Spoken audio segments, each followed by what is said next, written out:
Samuel was known in his community as a church leader, a faithful husband to Grace, and a father to 3 children. He had a well-paying job, served as a deacon, and could preach with such conviction that people wept during altar calls. But beneath this spiritual facade, Samuel hid a secret, one that began as a whisper and ended in destruction. It started with compliments to a young lady in the choir named Lydia. She was flattered by his attention, and he, deceived by pride, believed he was above falling. Just being friendly, he told himself, even as his texts grew more inappropriate and their meetings more frequent. Eventually, Samuel gave in to the desires of the flesh. He began an adulterous affair with Lydia, justifying it with excuses.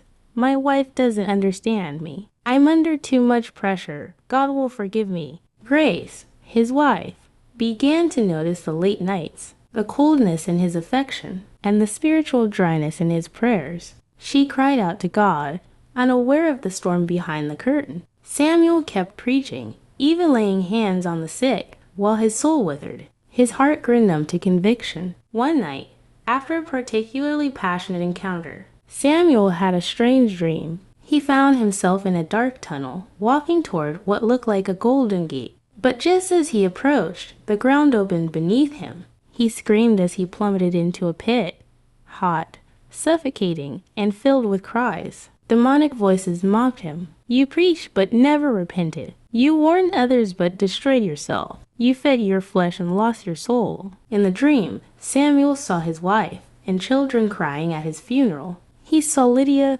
destroyed by guilt, wandering far from the faith. And then he saw Jesus, not with open arms, but with sorrow in his eyes, saying, Depart from me, you worker of iniquity. I never knew you. Matthew 7:23. He awoke in a cold sweat, but instead of repenting, he hardened his heart. It's just a nightmare, he said. God understands. 3 weeks later, Samuel was driving late at night after leaving Lydia's apartment. Rain fell heavily. His car skidded off the road and crashed into a tree. He died instantly. His funeral was full of praise. People remembered his sermons, his songs, and his legacy. But in the realm of the spirit, a very different scene played out. Samuel stood before the throne of God. The book of life was open, but his name was blotted out. Angels turned their faces away. He begged, Lord, I preached in your name. But the voice thundered again,